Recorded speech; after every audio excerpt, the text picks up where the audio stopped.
New at 6 tonight, the victims of a former Rosarian Academy teacher say they will sleep better tonight, knowing their fourth grade teacher cannot hurt anyone else. Stephen Budd will now spend the rest of his life in prison. A jury convicted him today of molesting two of his students.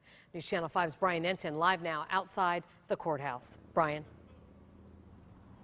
Kelly, prosecutors and detectives say it is the bravery and it is the strength of two young girls that put a sexual predator, a former fourth grade teacher, behind bars for the rest of his life.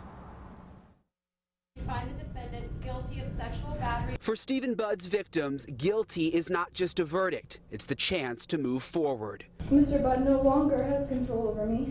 I can now have control over myself and my future. The former fourth grade Rosarian Academy teacher who gave out Bud Bucks in exchange for sexual activity with 9-year-old girls showed no emotion as he's sentenced to life. Perhaps he had convinced himself that, he had a way out of this. I mean, he had gone undetected for so long. The victims enduring years of deposition and testimony, spending the last week face to face with the man who took away their innocence. They stood strong. I mean, you all saw how strong they were. And I think that's a good foreshadowing of how they're going to be living their lives. The question remains, are there more victims out there? I think there's always that possibility. Prosecutors might never know, but they can rest knowing because of these strong girls, Bud can't hurt anyone else. I now have the comfort of knowing I saved other potential victims, Mr. Budd. Stephen Budd will never see the light of day to do this to any other children.